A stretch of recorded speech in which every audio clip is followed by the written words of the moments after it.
할렐루야. 아멘. 2월 8일 주일 오후 한가족 예배 오신 모든 성도님들과 또 온라인으로 함께 연결되어 예배 드리시기 원하시는 우리 한 분 한 분을 주님의 이름으로 사랑하고 또 환영합니다. 날씨가 또 너무 갑자기 추워졌죠. 너무 추웠던데요, 저는.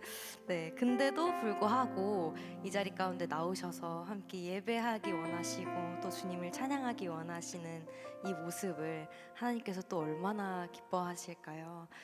너무나도 귀하고 너무나도 잘 오셨다는 말씀 드리고 싶습니다. 이 시간 주님의 성령을 구하는 시간 되기 원합니다.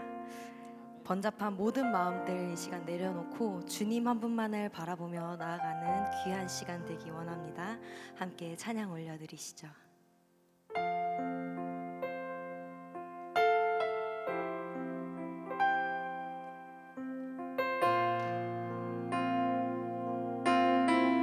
정결한 마음, 정결한 마음 주시옵소서. 오 주님, 정직한 영을 새롭게 하소서. 한 번 더 고백할까요? 정결한 마음, 정결한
안에서 기뻐해 주 안에서 기뻐해 주 안에서 기뻐해 주님 주신 기쁨으로 기뻐하라 주 안에서 주 안에서 기뻐해 주 안에서 기뻐해 우리의 힘은 주를 기뻐하는 우리 한 번 더 고백할까요? 주 안에서 기뻐해 주 안에서 기뻐해 주 안에서 기뻐해 주님 주신 기쁨으로 기뻐하라 주 안에서 기뻐해 주 안에서 기뻐해 우리의 힘은 주를 기뻐하는 것 기뻐 춤을 추며 기뻐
없습니다.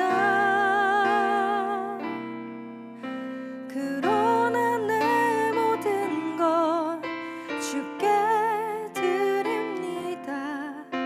사랑으로 안으시고 날 새롭게 하소서.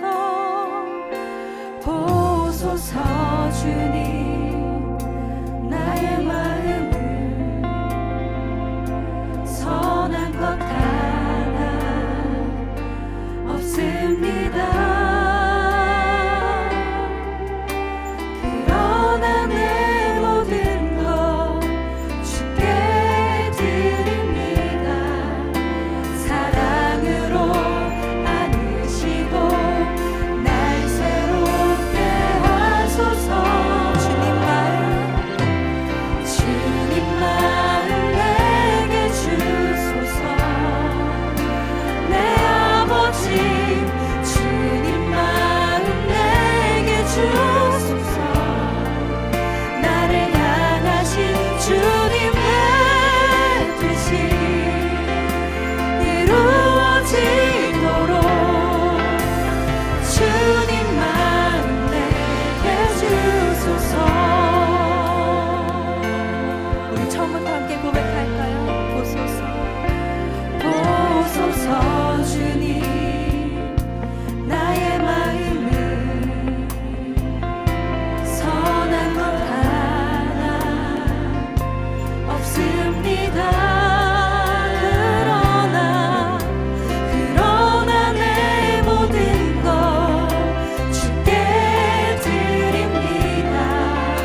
사랑으로 안으시고 날 새롭게 하소서.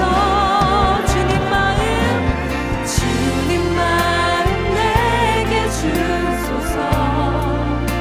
내 아버지 주님 마음 내게 주소서.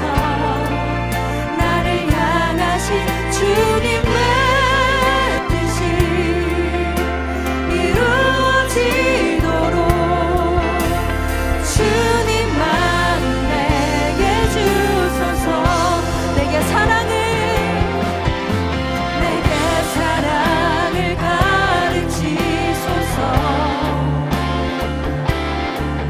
당신의 마음으로 용서하게 하소서. 주의 성령 내게 채우사 주의 길 가게 하소서.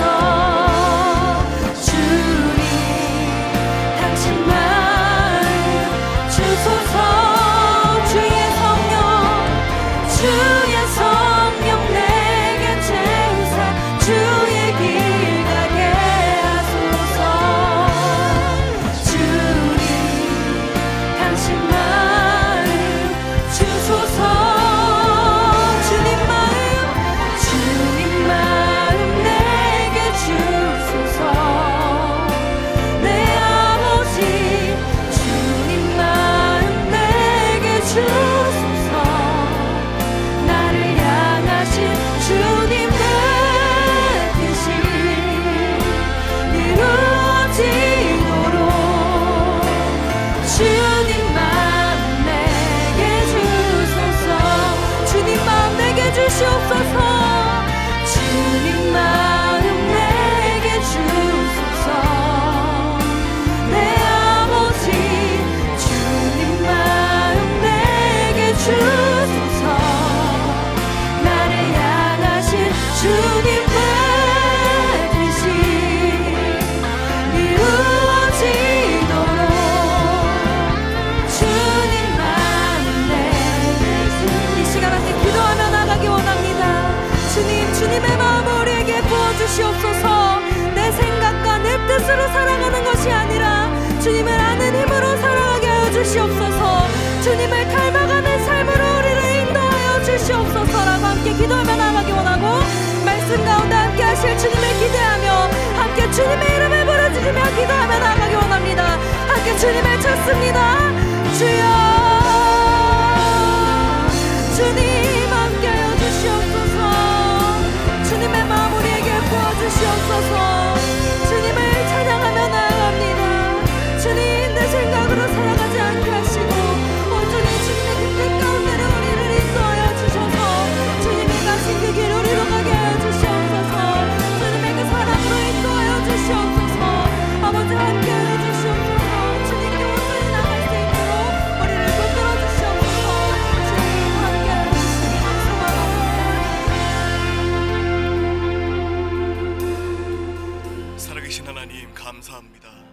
주님의 은혜와 사랑 가운데 함께 하셔서 오늘도 이렇게 오후 예배의 자리로 올라오게 하심을 감사합니다. 하나님 붙잡아 주십시오. 날마다 주님 앞에 다가가게 하시고 날마다 주님 앞으로 나아가는 성화의 과정을 잘 겪게 하여 주십시오. 날마다 거룩하게 하시고 주님을 닮아감으로 거룩하여 줘서 주님이 기뻐하시는 삶을 살아내는 우리가 되길 간절히 소망하오니 주님 붙잡아 주시며 함께하여 주시고 성령 충만함으로 역사하여 주시옵소서. 예배 시작 시간입니다. 마치는 시간까지 주님 함께하여 주실 줄 믿사오며 살아계신 예수 그리스도 이름으로 기도드리옵나이다. 아멘.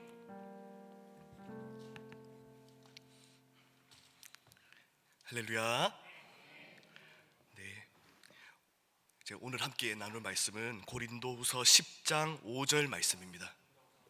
고린도후서 10장 5절 말씀입니다.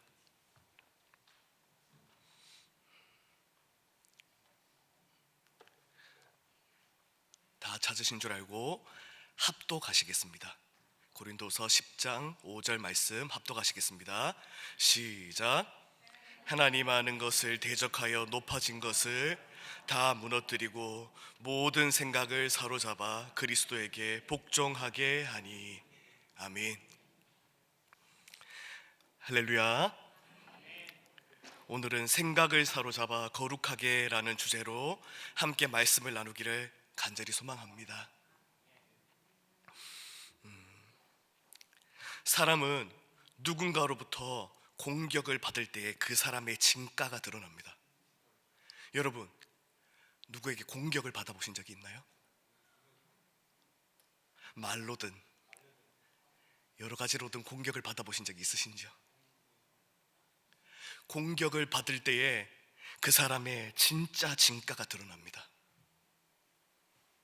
그 공격이 부당한 공격이든 정당한 공격이든 사실 상관없이 어떠한 공격 앞에 설 때 그 사람 안에 있는 믿음과 신앙 그리고 인격이 나타나는 것입니다. 바울이 지금 자신을 대적하는 이들의 공격을 받으며 자신을 변호하고 있습니다. 사실 고린도후서 전체의 주제가 사도 바울의 자기 변호라고 할 수도 있겠습니다. 그러나 바울이 자신을 변호하는 것은 자신의 자존심 때문이 아니었습니다. 교만한 자신의 의로움을 지키기 위함 때문도 아니었습니다.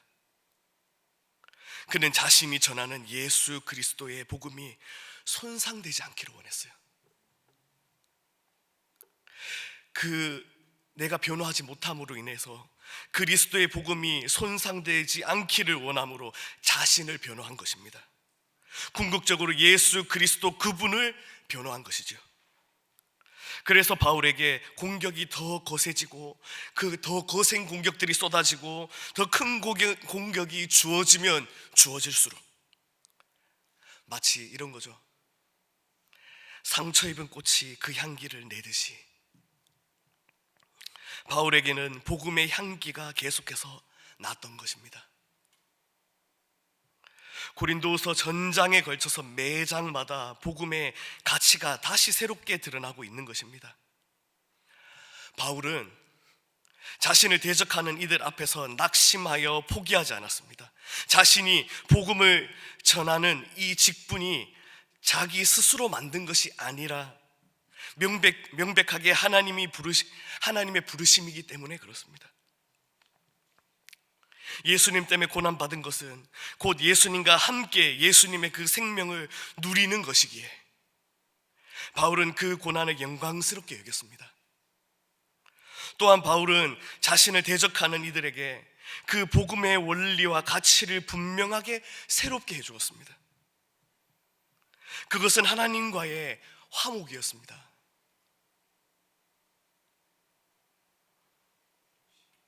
그리스도 안에서 새로운 피조물이 될 수 있는 것은 예수 그리스도를 통하여 하나님과 화목하게 되었기 때문에 그렇습니다. 하나님과 화목하게 되었다는 것이 얼마나 큰 축복인지요, 얼마나 큰 은혜요 능력이요 기쁨인지 경험하지 못했기에 다른 사람들과 화목하지 못하는 것입니다. 하나님과 화목한 자는 반드시 다른 사람들과의 관계 속에 화목하게 하는 그 직분을 감당하게 되어 있는 것이죠. 이렇게 바울은 공격당할 때마다 복음으로 응답했습니다. 더 심한 공격을 당하면 더 깊은 복음의 은혜가 나타나게 되는 것을 보게 되죠. 이렇게 바울이 계속해서 고린도후서를 통해서 복음을 변호해 나가는 중에 이제 오늘 본문 10장에 이르렀습니다. 여기 10장부터요 바울의 그 어조가 바뀝니다. 그 이전에는 바울은 부드러운 어조로, 유순한 어조로 그들에게 이야기하고 대했다면, 사도 바울이 이제 10장에서는 매우 강하고 엄한 어조로 교훈하고 있습니다. 여러분, 좀 그럴 수도 있지 않겠습니까? 편지를 있는 그대로 읽어가다 보면 때로는 서론에서 하고 싶은 말을 단도직입적으로 할 때도 있는 것이죠. 갈라디아서처럼요, 갈라디아서는 1장에서 책망부터 하고 나가죠. 그러나 고린도 후서에서 보면 정말 해야 하는 말이지만 하고 싶지 않았던 말, 불편한 말이어서 미루고 미뤘던 말, 그 미루고 미뤘던 말들을 이제 이 후반부에 강경한 어조를 담아서 편지를 쓰고 있는 것을 볼 수 있습니다. 10장에서 사도 바울은 자신을 비난하는 이들이 자신을 어떻게 말하고 있는지를 이용하여서 자기를 소개합니다. 1절에서 2절 말씀, 여러분 성경을 보고 계시죠? 함께 보셨으면 좋겠습니다. 함께 읽겠습니다. 함께 읽겠습니다. 시작. 너희를 대면하여 유순하고 떠나 있으면 너희를 담대한 나 바울은 이제 그리스도의 온유와 관용으로 친히 너희를 권하고 또한 우리를 육신에 따라 행하는 자로 여기 내가 담대히 대하는 것 같이 이 담대한 태도로 대하지 않게 하기를 구하노라. 아멘. 1절 말씀에 너희를 대면하면 유순하고 떠나 있으면 너희에 대하여 담대한 나 바울은 이라는 것은요, 바울을 대적하고 공격하는 이들이 바울을 이렇게 여긴다라는 것이죠. 바울이라는 사람은 만나면 굉장히 부드럽대. 만나면 굉장히 부드럽고 온유하고 신사적인 것처럼 그렇게 하는데 떨어져 있으면 매우 차갑고 매몰차고 강경한 그런 사람이야 라고 당신들이 나를 여기고 있는데, 그 말을 이용하여 이제 자신을 소개하는 것입니다. 당신들이 나를 그렇게 여기고 있는 것을 내가 안다라는 것이죠. 그러나 그것은 그리스도의 온유와 그리스도의 관용을 당신들에게 표현함입니다. 그리고 내가 이제 세 번째로 당신들을 방문할 텐데, 내가 직접 여러분들을 대면하여 볼 때에 내가 이 편지에 쓰는 어조처럼 그렇게 강경하고 단호하게 여러분을 대하지 않기를 원합니다 라고 이렇게 이야기하는 것입니다. 그러니까 변화되라라는 거예요. 이런 강경한 편지로 여러분들이 변화되어야 된다. 그래야 내가 너희들을 마주하여 대할 때에 강경하고 단호하게 여러분들을 대하지 않을 수 있다라는 것입니다. 그러면서 아주 무서운 경고를 하기도 합니다. 6절에 보면은요, 이와 더불어 우리는 여러분의 그 순종이 온전하게 될 때에 모두 순종치 않는 사람들을 벌하기 위하여 준비하고 있다라고 이야기하는 것이죠. 이제 순종치 않는 자들을 위한 징계 벌도 준비하고 있다라는 거예요. 바울이 대적자들로부터 어떤 평가를 받았는지 2절에 보면 또 이런 표현이 나옵니다. 2절에 보면 우리가 육체에 대하여 행한다고 여기는 사람들이라는 표현이 나옵니다. 대적자들이 바울에게 쓰여진 그런 이름입니다. 바울이 육체대로 행하고 있다라고 이렇게 얘기하고 있는 것이죠. 육체대로라는 말은 당시 헬라 시대에 이원론적으로요, 영과 정신은 선하고 육체는 악하다라고 여기는 이 시대의 사람들이 그릇된 방식으로 잘못된 죄악된 방식으로 행한다고 하는 것을 표현하는 이름입니다. 바울이 육체대로 행하는 그러한 모습이 지금까지 고린도 후서에서 여러 번 반복되어서 다시 한번 정리하고 이제 10절에 넘어가기를 소망하는데요.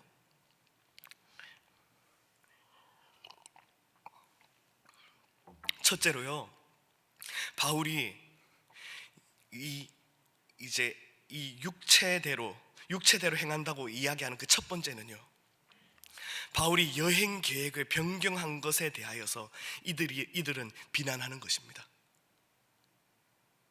그래서 바울은 신뢰할 수 없는 거짓말쟁이다라는 것이죠. 바울은 원래 고린도 교회에 방문했다가 마게도냐에 가서 다시 고린도로 갔다가 유대 예루살렘으로 가려는 계획에 있었던 것입니다. 1장에 그 계획을 표현합니다. 그런데 그 계획대로 되지 않았던 것은 성령의 역사, 여러 환경의 변화로 인해서 부득이하게 이루어질 수 없음에도 불구하고 여행 계획을 바꾼 것에 대하여서 신뢰할 수 없는 사람이라고 바울을 비난한 것이죠. 바울은 이렇게 말합니다. 내가 이렇게 계획할 때에 예라고 했다가 금방 아니요라고 하려고 육체를 따라 계획하고 있는 것 같습니까? 내가 이것 때문에 육체를 따라 행하고 있는 사람 같습니까? 아닙니다. 육체를 따라 계획하는 것이 아니라는 것이다 라고 얘기하는 것이죠. 사도 바울도 육체를 따라 라는 이 표현을 사용하고 있는 것입니다. 나는 이것 때문에 육체를 따라 라고 이렇게 이 표현을 사용하고 있지만 나는 육체를 따라 행한 것이 아닙니다.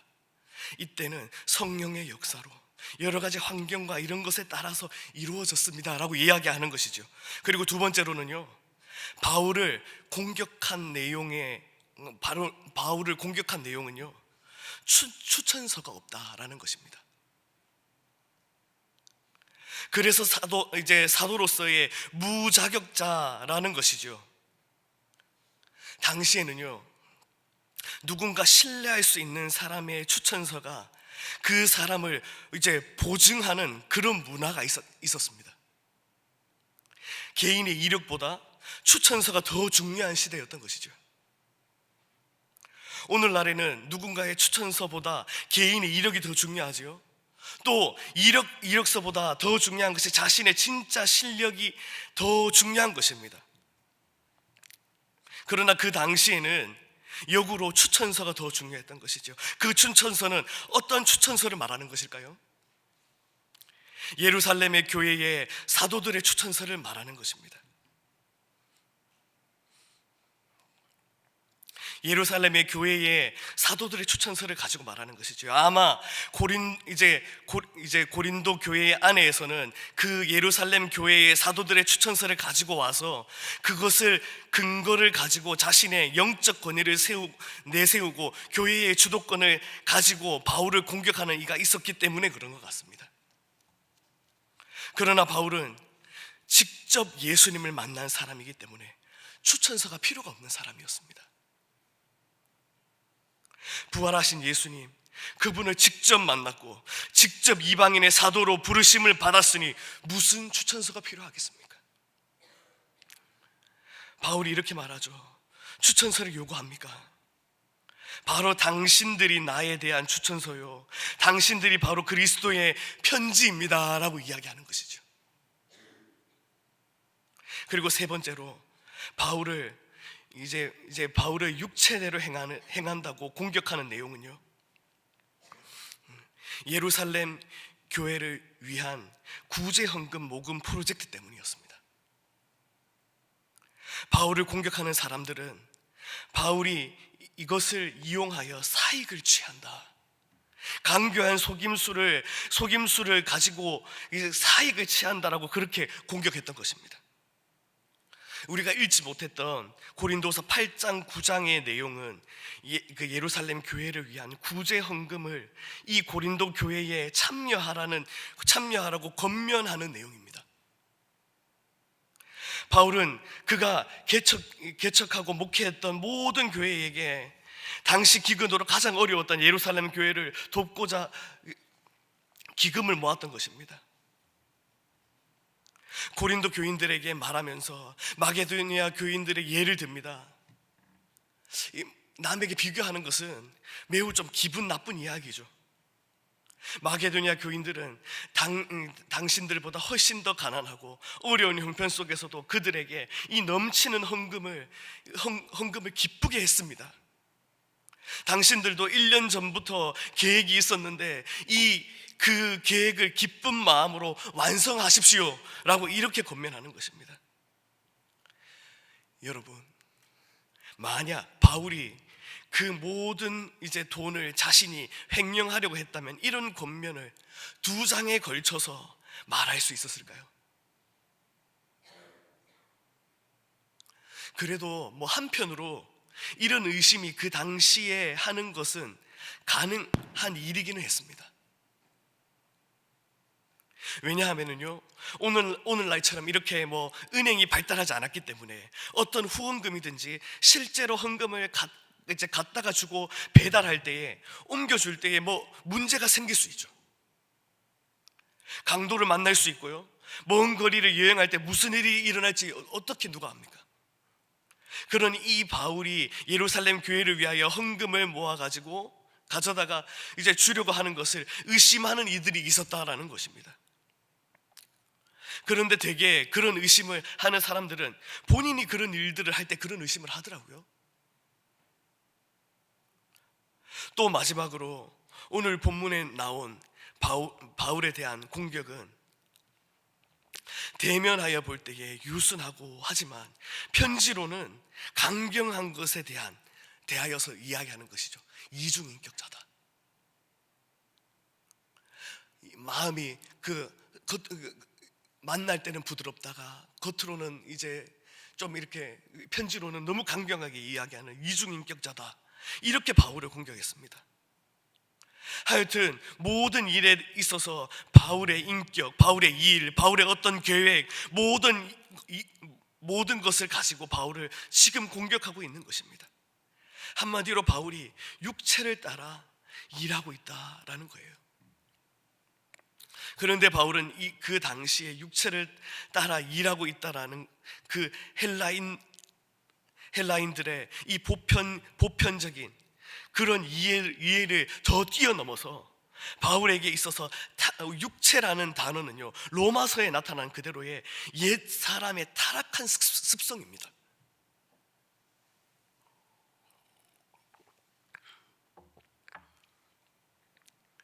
타락한 습성이에요. 타락한 죄로 말미암는 죄가 만든 우리 안에 들어온 무서운 그 영적인 실체요, 습성인 것입니다.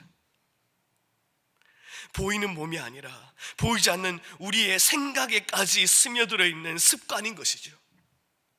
죄악된 습성들, 육체의 본성, 타락한 그 습성이 바로 바울이 생각하는 그 육체인 것입니다.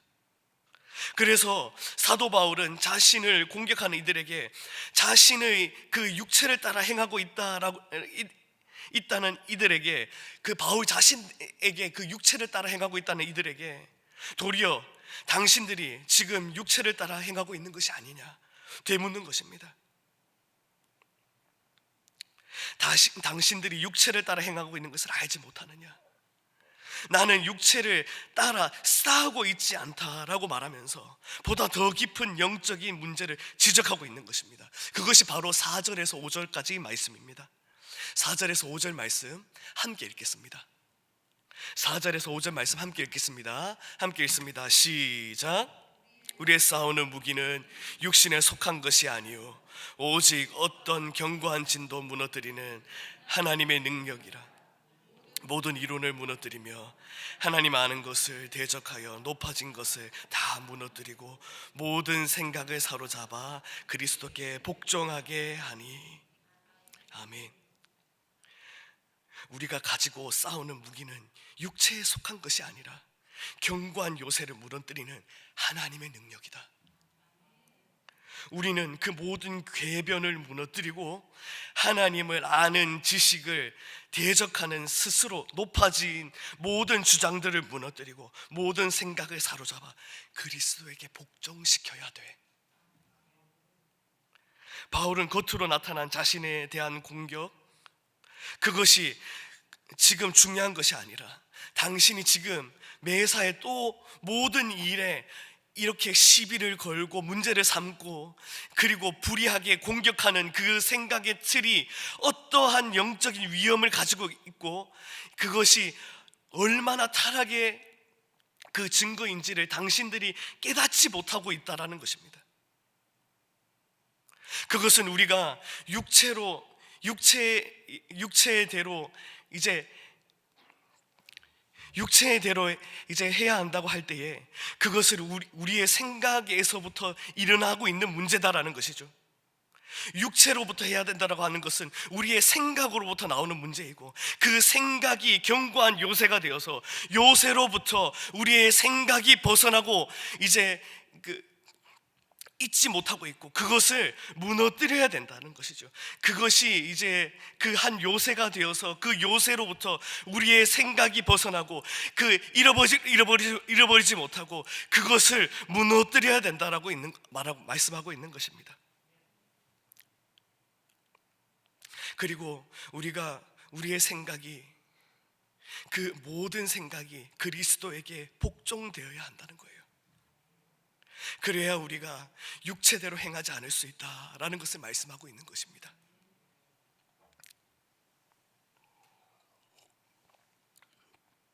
첫째로요, 사도 바울은 생각의 견고한 요새가 무너져야 된다라고 말씀하고 있습니다. 사람들은 자신의 생각이 되게 자유롭다라고 생각합니다. 여러분 어떻습니까? 우리는 생각이 참 자유롭다라고 생각해요. 생각의 그 공상의 그것들을 자유롭게 펼칠 수 있다라고 생각합니다. 그런데 그거는 엄청난 착각입니다. 세상에서 가장 자유로운 것이 이제 생각인 줄 압니다. 그래서 상상의 나래를 편다고 하고 공상의 세계에 우리는 넘나들 수 있다고 말합니다. 그런데 여러분 돌아보십시오. 가장 갇혀 있는 것이 여러분 생각입니다. 우리의 몸은 물리적인 제한을 받지만 우리의 이 정신과 생각은 무한히 자유롭다라고 생각하지만 그렇지 않습니다. 우리의 생각은 매여 있습니다. 죄의 포로가 되어 있습니다. 그리고 견고한 요새에 갇혀 있습니다. 이 견고한 요새, 요즘에는요 이 요새가 보기가 어렵지요.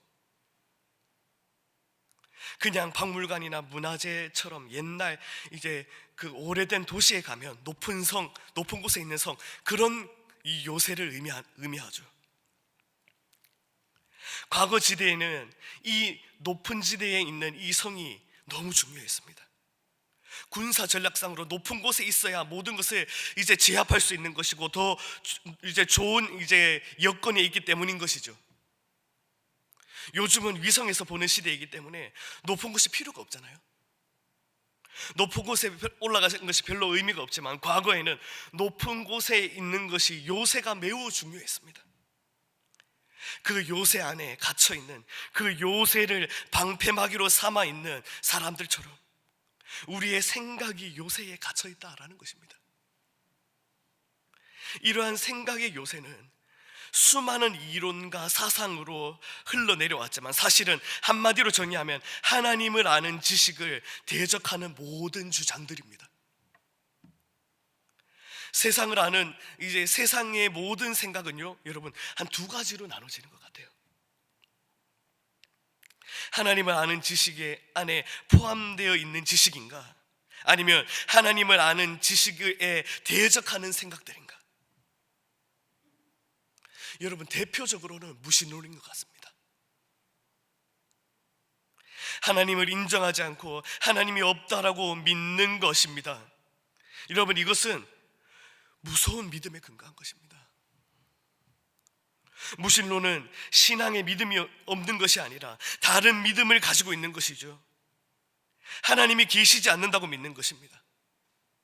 사실 진화론도 이러한 이제 무신론의 믿음에 기초하여서 세워진 것입니다. 진화론은 생명의 기원에 대하여서 여러분 설명하지 않잖아요. 우리가 중고등학교에 배웠던 그 생물 교과서를 한번 보십시오. 진화론에 근거하여 쓰여진 모든 책들도 보면 생명의 그 기원에 대하여서 말을 못합니다. 그냥 오랜 시간에 걸쳐서 우연히 형성되어 나왔다고 말을 하고 있는 것이죠. 오랜 시간이 흘러서 형성되었다고 하면 사람들은 그냥 인정해 줍니다. 오랜 시간을 살아보지도 않고 오랜 시간이 지나서 형성되었다라고 하면 그냥 다 과학적인 논리라고 말합니다. 여러분 어떻습니까? 여러분, 우리 무작정 믿고 있지는 않습니까? 사실 이 모든 것이 다 궤변입니다. 궤변이죠. 모든 시간이 그냥 흐르면 이제 생명이 어떻게 생겨납니까? 그 생명을 창조하신 분들이 계시기에 생명이 또 다른 생명을 낳고 또 낳고 하는 것 아니겠습니까? 돌과 모래와 그런 흙들이 오랜 시간이 이제 이르면 자연이 이런 곳들이 생겨나고 나무도 생기고 물도 생깁니까?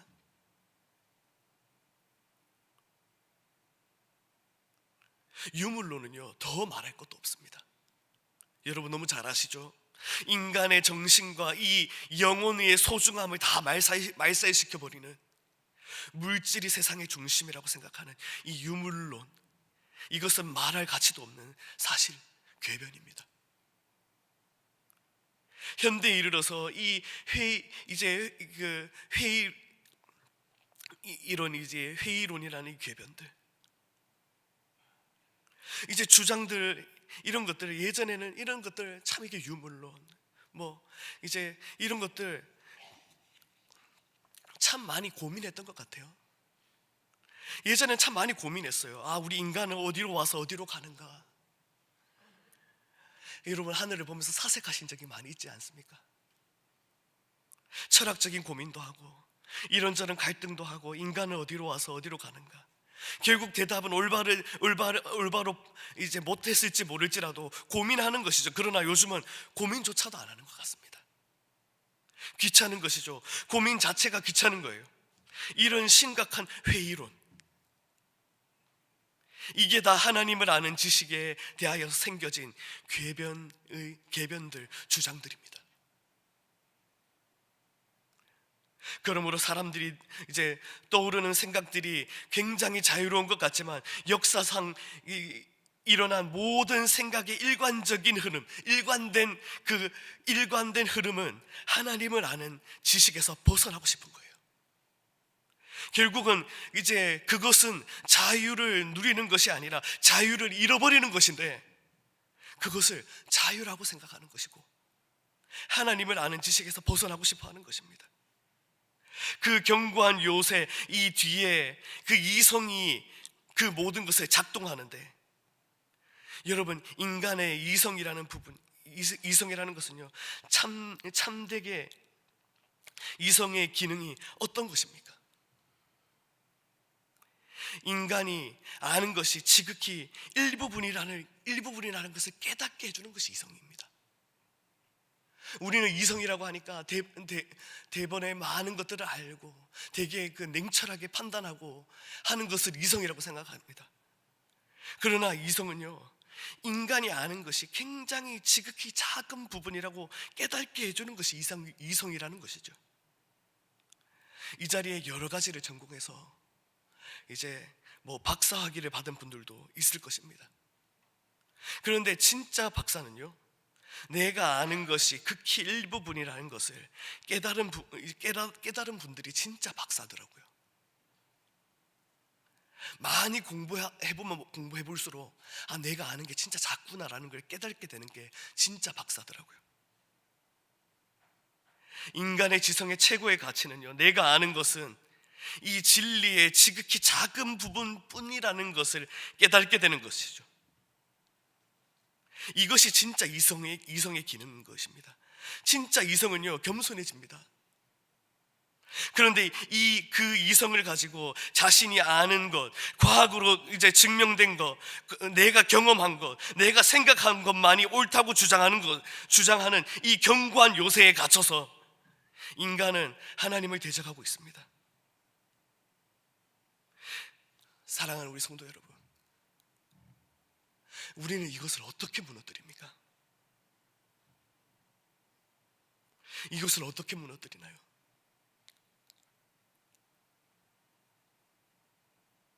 이것은 또 다른 이성으로 안 됩니다. 또 다른 사상, 또 다른 주장, 또 다른 이론으로는 절대 무너지지 않습니다. 이성 위에 있는 것, 이성 바로 위에 있는 것, 그 무엇입니까? 이성을 창조하신 하나님의 능력, 하나님의 말씀, 예수님을 가리켜 말씀이 육신이 되었다라고 말씀했습니다. 왜 말씀이라고 했습니까? 이 말씀은 하나님의 완전하신 지혜, 완전하신 하나님의 진리입니다. 그래서 그 말씀이 이성으로 만들어진 그 견고한 요새를 무너뜨리는 것입니다. 그것을 오늘 본문의 말씀에 하나님의 능력이라고 말씀하고 있습니다. 우리가 하나님의 말씀을 매일 읽고 또 말씀을 듣고 그 말씀을 순종해야 한다는 것은 내 안에 있는 하나님을 아는 지식을 대적하는 모든 내 안에 형성되고 혹시 내 밖에서 교육을 통해서 경험을 통해서 조상들을 통해서 온 모든 시대적인 그런 주장들을 다 무너뜨리려 하는 거예요. 그래야 우리는 진짜 자유로워질 수 있습니다. 하나님을 진짜 닮아갈 수 있고 진짜 거룩해질 수 있는 것입니다. 그리고 두 번째로 그 한 단계 더 나아가서요, 모든 생각을 사로잡아 그리스도께 복종시켜야 한다라는 것이죠. 이제 처음에 여러분 제가 요새라는 것을 말씀드렸습니다. 요새가 무너진다라는 거, 이것도 군사 용어이죠. 그리고 전쟁에서 나오는 그 군사적인 용어입니다. 그리고 그 다음에 사로잡는다, 복종한다, 이것도 전쟁에 나오는 군사적인 용어이죠. 이것을 볼 때에 바울은요, 지금 이 한 이미지를 우리에게 전해주고 싶은 것 같습니다. 고대 도시에 한 성이 있는데 그 성에 반역자들이 있는데 그 성의 주인들이 와서 그 성의 주인이 와서 그 성을 다시 정복합니다. 그 요새가 무너집니다. 그러면 그 요새 안에 있는 모든 사람들이 이제는 그 왕의 포로가 되는 게 당연하고 그 정복자에게 복종하는 것이 당연하죠. 복종하지 않으면 죽임당하는 것입니다. 그러므로 그 도시 안에 일어난 우리의 마음을 하나의 성으로 생각하면, 우리 요새가 무너지면 이제 우리 안에서 일어나는 이 끊임없는 생각들 하나하나를 다 그리스도께서 우리를 정복하신 주님이신 그리스도께 복종시켜야 된다라는 것입니다. 여러분, 예수님을 나의 주, 나의 하나님으로 모신 이후에 완전히 복종을 이루셨습니까? 완전히 복종을 이루셨나요? 완전히 붙잡힌 바 되셨는지요? 아마 수없이 많은 반항, 의심, 부정, 불순종, 그리고 하나님의 존재를 의심하는 수많은 생각들이 나지 않았겠습니까? 그 모든 생각들이 바로 이성의 견고한 요새에 갇혀있던 우리의 생각이었습니다. 하나하나 우리는 그리스도께 복종시켜야 하는 것입니다. 우리는 착각에서 벗어나야 합니다. 나는 지금 자유롭게 생각하고 있다, 천만에 우리는 갇혀 있습니다. 죄에 포로된 생각에 종이 되어 있습니다. 어떻게 진정 자유로워질 수 있습니까? 그것은 우리 모든 생각을 그리스도께 복종시킬 때만, 우리는 자유로워질 수 있습니다. 인간은 오직 한 가지 권위 아래에 있을 때만 자유롭습니다. 그것은 하나님의 말씀, 하나님의 진리, 하나님의 계시의 권위 아래에 있을 때만 자유로워질 수 있는 것입니다. 여러분, 그렇지만 인간은 그렇지 못했죠.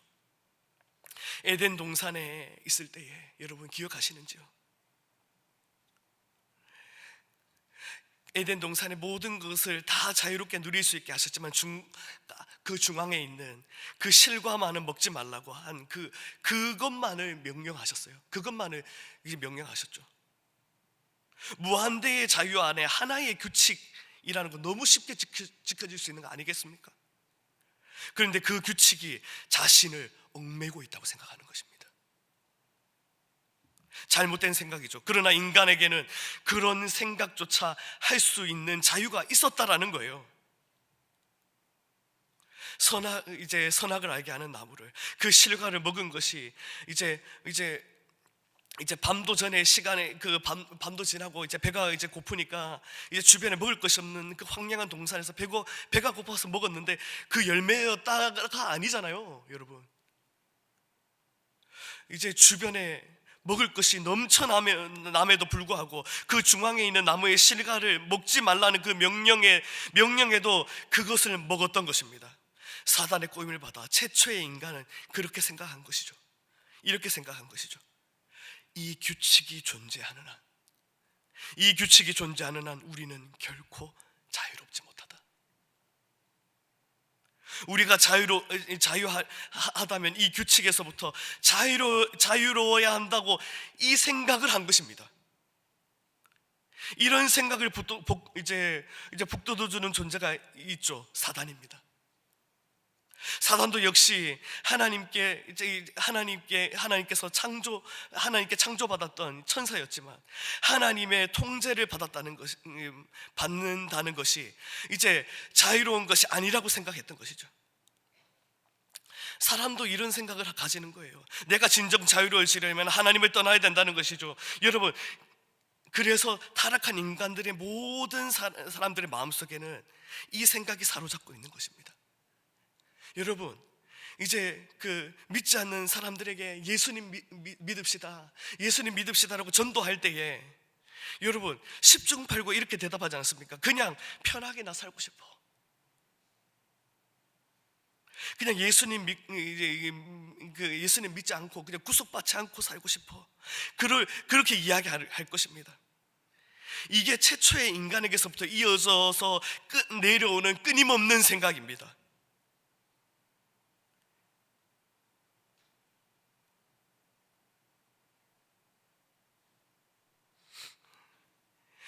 내 말씀에 순종하고 예수 그리스도를 믿고 따라간다는 것이 내 자유를 박탈한다고 생각하는 것이, 이 생각이 바로 타락의 증거이고, 이 생각에서 나오는 모든 생각들이 이 주장들이 견고한 요새를 이루게 되는 것이죠. 여러분, 과연 그럴까요? 예수 그리스도께서 말씀의 육신이 되어 우리 가운데 오셔서 하나님의 마음을 전해주시고 하나님의 말씀을 전해주시고 하나님의 능력을 보여주시고 십자가의 부활을 통해 그분의 생명의 임재로 우리 가운데 임하셔서 내 마음에 있는 내 생각의 견고한 요새가 무너지고 내 안에 일어나는 모든 생각들이 그분의 권위 아래에 복종하게 될 때에 그것이 자유를 잃어버리는 것이 아니라 도리어 참으로 자유하게 되는 것입니다. 진리를 알지니 진리가 너희를 자유하게 되리라. 아들이 참으로 너희를 자유케 하리라라는 그 말씀하신 것은 우리를 자유롭게 살고 있다고 생각하지만 그것은 자유가 아니고 죄의 종된 포로에 된 생각이지만, 이제 예수 그리스도께서 말씀의 육신이 되어 우리 가운데 오심으로 인하여서 우리가 참으로 진정 자유하게 되는 것입니다. 예수님을 믿는 영혼들이 얼마나 자유합니까? 진정한 자유는 뭡니까? 사람들에게 물어보십시오. 자유가 뭡니까? 라고 이제 사람들에게 물어보면 내 하고 싶은 대로 하는 거라고 얘기할 거예요. 거기서부터 잘못된 것입니다. 하나님을 떠나는 것이 자유라고 생각하는 사람들은 항상 자유를 자기가 하고 싶은 걸 하는 것이라고 생각해요. 사랑하는 성도 여러분, 진정한 자유는 무엇입니까? 무엇으로부터 벗어나는 것이 아니라 무엇을 향하는 하나님으로부터 벗어나는 것이 아니라 하나님을 향하는 것이 우리의 진짜 자유일 줄 믿습니다. 그렇게 나아갈 때에 우리가 하나님을 향한 진짜 거룩으로 나아갈 수 있는 것입니다. 그러므로 내가 진정 자유를 누리며 살고 있는가를 알려면 어떤 것을 할 수 있느냐가 아니라 하지 않을 수 있느냐, 멈출 수 있느냐, 그만둘 수 있느냐, 버틸 수 있느냐를 살펴야 할 것입니다. 내 마음대로 뭔가 할 수 있는가가 먼저 생각하는 것이 아니고, 내가 중지할 수 있는 맛있는 음식이 많아도 내가 절제할 수 있으면 그것이 자유한 것입니다. 먹고 싶은 것이 있어도 먹지 않을 수 있는 것이 자유한 것이요. 돈에 대한 탐욕이 있지만 그 탐욕을 버릴 수 있으면 그것이 돈에 대한 자유한 것입니다. 무엇이든 내가 할 수 있는가를 생각하면 안 되고, 역으로 중재할 수 있는, 내가 버릴 수 있고 그만둘 수 있느냐, 멈출 수 있느냐, 그것이 진짜 자유의 증거입니다.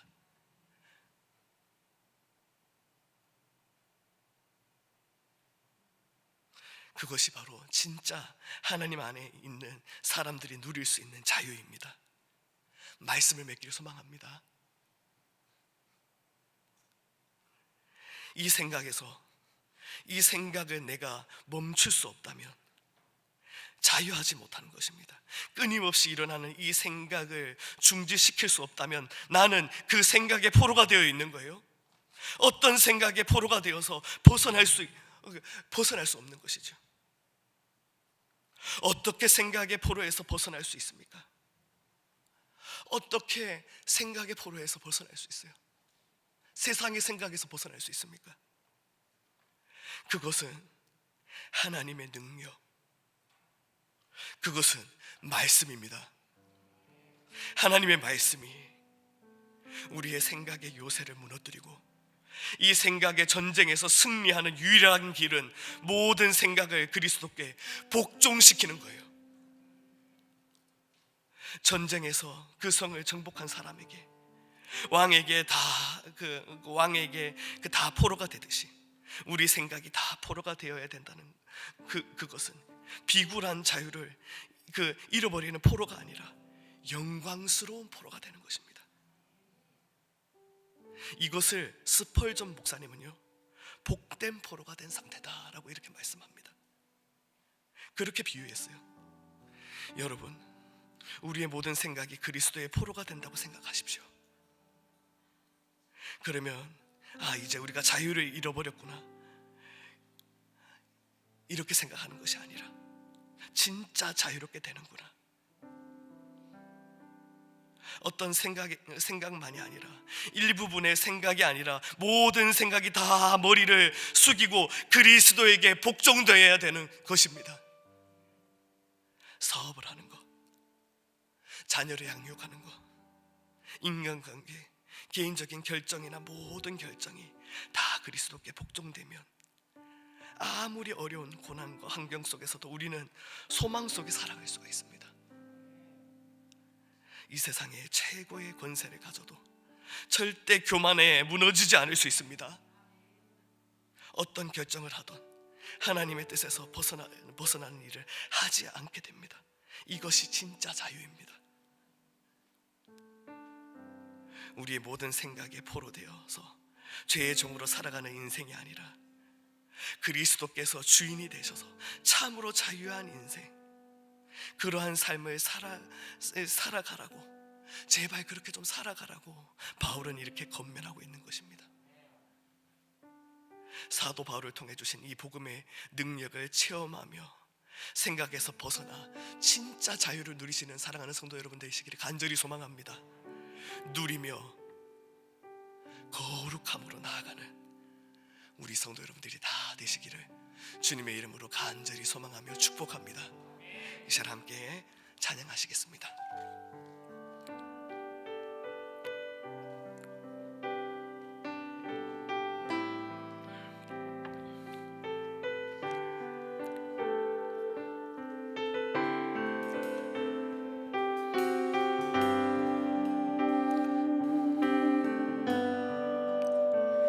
나의 주님께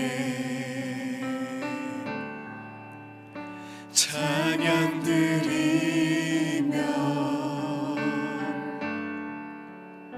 그 크신 사랑 주님께 감사해. 어둠 속에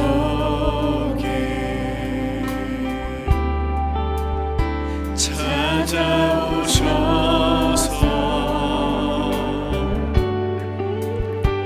주님의 영광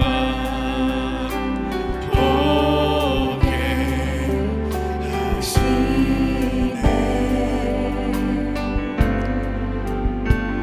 의심하는 나를 손 내밀어 잡아주시네. 두려움만 내려놓고 주 바라봅니다.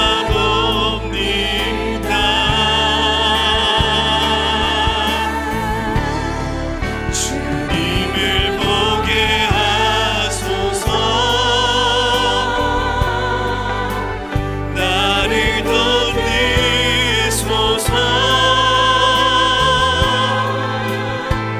내 뜻과 내 생각 내려놓고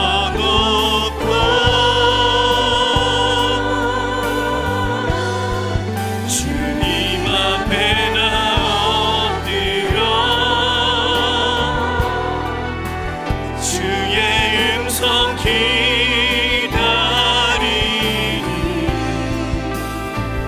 나를 부르실 때 믿음으로 걸어가리. 이 시간 함께 기도하시길 소망합니다. 이 시간 함께 기도하실 때에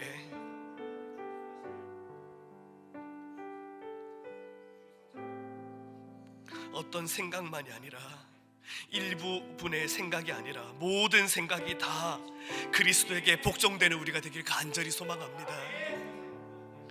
하나님, 우리의 사업과 우리의 자녀와 우리의 인간관계와 우리의 개인적인 결정과 그 모든 것들이 그리스도께 복종되어 나아가길 간절히 소망하오니 주님 붙들어 주시며 함께하여 주시옵소서. 그리하여서 더욱더 주님의 은혜 가운데에서 더욱더 나아갈 수 있게 주님 함께하여 주시옵소서. 모든 생각들이 주님께 복종되는 우리가 되게 해달라고 이 시간 주님의 이름 한번 잡고 기도하며 나아가시겠습니다. 주님 찾습니다. 주여, 살아계신 하나님 감사합니다.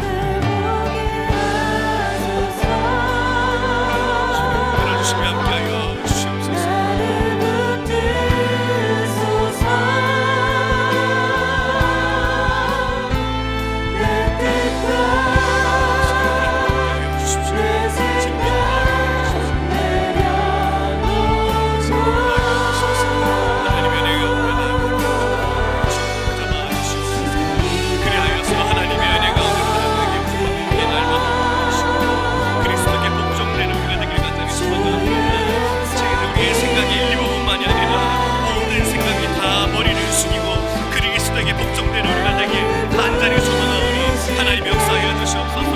자녀들을 하나님께 맡겨드립니다.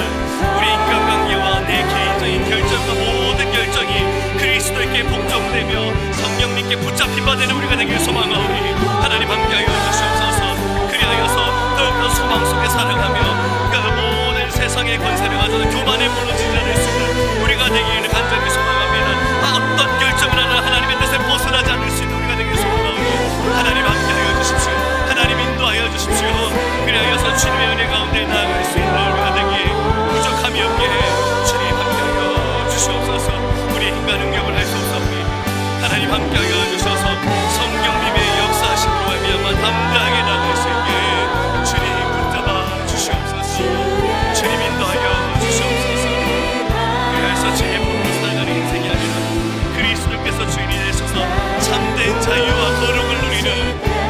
수 있게 주님 함께하여 주시며 잡아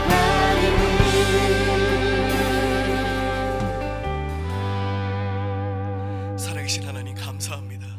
주님 함께하여 주시며 붙들어 주셔서 오늘도 은혜 가운데 오부 예배로 함께 나와 하나님께 예배하며 은혜 가운데 나아가게 하심을 감사합니다. 특히나 거룩을 주제로 생각을 사로잡아 거룩하게라는 주제로 오늘 함께 말씀을 나눴습니다. 하나님, 내 생각이 어떠한 생각과 일부만의 생각이 아니라 모든 생각들이 다 하나님 앞에 엎드려지길 간절히 소망합니다. 그리스도께 복종되는 우리가 되길 간절히 소망합니다. 내 삶에, 내 생각에 어떠한 하나님 앞에 숙이지 못하는, 양보되지 못하는 어떠한 것들이 있다면 하나님 함께하여 주시고 주님 붙잡아 주셔서 모든 그 생각들이 주님 앞에 복종되어 진짜 참으로 자유한 인생을 누리며 날마다 거룩으로 주님 앞에 나아가는 우리가 다 될 수 있게 주님 함께하여 주시옵소서. 주님 사랑합니다. 살아계신 예수 그리스도 이름으로 간절히 기도드리옵나이다. 아멘. 이제는 우리 주 예수 그리스도의 은혜와 아버지의 사랑과 성령님의 감화 감동 위로 교통 충만 역사하심이 오부 예배를 참여하신 모든 성도 여러분들 머리 위에 우리의 일부의 생각만이 아니라 모든 생각이 다 머리 하나님 예수 그리스도께 머리 숙이고 복종되어 참 자유를 누리며 거룩으로 나아가기를 소망하는 모든 성도님들 머리 위에 이제로부터 영원토록 함께 있을지어다. 아멘.